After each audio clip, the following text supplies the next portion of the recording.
দীর্ঘ আন্দোলন ও ডেপুটেশন দেওয়ার পর কাটোয়া আহমদপুর রেল লাইনে গড়ালো নতুন ট্রেনের চাকা। বাংলা নববর্ষেই এলো খুশির খবর। কাটোয়া আহমেদপুর রেল লাইনে ফের বৃদ্ধি করা হলো ট্রেনের সংখ্যা।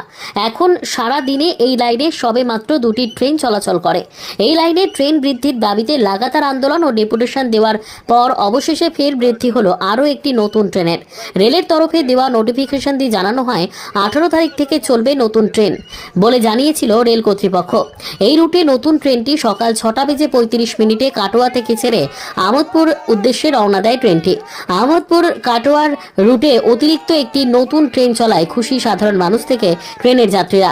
তবে সকালে হাওড়া বা শিয়ালদহ যাওয়া ট্রেনের দাবি জানাচ্ছে যাত্রীরা। এই নতুন ট্রেনকে স্বাগত জানাতে লাভপুর রেল স্টেশনে উপস্থিত ছিলেন দুবরাজপুর বিধানসভার বিজেপি বিধায়ক অনুপ সাহা। অনুপ সাহা বলেন, সাধারণ মানুষের দাবি দেওয়া নিয়ে তিনি রেলমন্ত্রী এবং প্রধানমন্ত্রীর দৃষ্টি আকর্ষণ করবেন। ভবিষ্যতে যাতে হাওড়া এবং শিয়ালদহ যাওয়ার জন্য এই রেল লাইন ট্রেন চালু হয় তার জন্য তিনি রেল কর্তৃপক্ষের কাছে আবেদন জানাবেন। প্রথমত এই এলাকার প্রত্যেকটা মানুষের কাছে খুশির খবর, আনন্দের খবর যে বহুদিন পরে এই আহমদপুর কাটোয়া লাইনে একটা নতুন ট্রেন তারা পেল। এলাকার মানুষ যারা এই রেলকে যারা প্রথম যাতায়াতের মাধ্যম হিসাবে দেখে এবং তারা এটাকে গুরুত্ব সহকারে রেলকেই তারা বেছে নিয়েছে, তাদের কাছে অত্যন্ত আনন্দের বিষয়। এবং এর সাথে এই এলাকার মানুষের আরও দাবি আছে যাতে শিয়ালদা বা হাওড়াতে তারা যাতে আগামী দিনে ট্রেন পায়, যাতে কলকাতায় তারা পৌঁছাতে পারে, সে নিয়েও আগামী দিনে রেলমন্ত্রী তথা রেল দপ্তরে আমরা কথা বলবো। কিন্তু আজকে এই ট্রেনটা চালু হওয়াতে যে সমস্ত স্টেশনে দাঁড়াবে প্রত্যেকের কাছে খুবই আনন্দের বিষয়।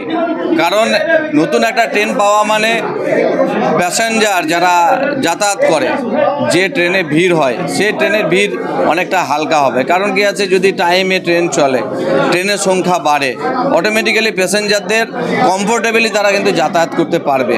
ডেলি প্যাসেঞ্জার থেকে শুরু করে যারা ছোট ছোট ব্যবসা করে, যারা চিকিৎসা করাতে যায়, যারা বিভিন্ন রকম কাজের মধ্যে যারা যাতায়াত করে, দূর থেকে দূরান্ত যারা যাতায়াত করে, তাদের ক্ষেত্রে অত্যন্ত আনন্দের বিষয়। আজকে আমি ধন্যবাদ জানাবো দেশের প্রধানমন্ত্রী নরেন্দ্র মোদীজিকে, রেলমন্ত্রী অশ্বিনী বৈষ্ণবজিকে, আমাদের জিএম সাহেবকে, ডিআরএম সাহেবকে এবং রেলের আধিকারিক এবং রেল অ্যাসোসিয়েশন, আমাদের যে কাটোয়া আহমদপুর লাইনে যারা অ্যাসোসিয়েশনের যারা আমাদের যারা বিশিষ্ট যারা এই বিষয় নিয়ে প্রতিটা মুহূর্তে রেলের উন্নয়নের জন্য যারা এগিয়ে এসছে, তাদেরকেও আমি ধন্যবাদ জানাই। এবং আজকে স্বাগত জানানোর জন্য লাভপুরে যে সমস্ত সুধী নাগরিকবৃন্দ এখানে উপস্থিত হয়েছেন প্রত্যেকে আমি শুভেচ্ছা জানাই। মিডিয়ার বন্ধুদেরকেও ধন্যবাদ জানাই। লাভপুর স্টেশনের স্টেশন ম্যানেজার থেকে শুরু করে প্রত্যেকেই ধন্যবাদ জানাই। দাবি যে সকাল দিকে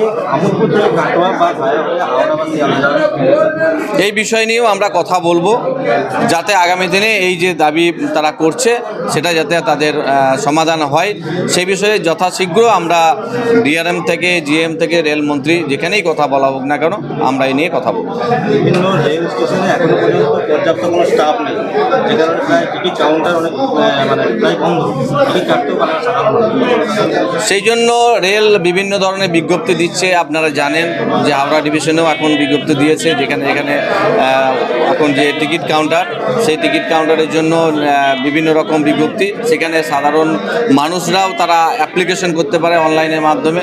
তার মাধ্যমে বিভিন্ন জায়গায় যে টিকিট কাউন্টার হচ্ছে তার মাধ্যমে টিকিট কাটার ব্যবস্থা আছে। আমরা চাইব তারও যে ব্যবস্থা, সেই ব্যবস্থাতে মানুষ যাতে এগিয়ে আসে এবং তার সুবিধা যাতে মানুষ পায়। Bureau report, news today live.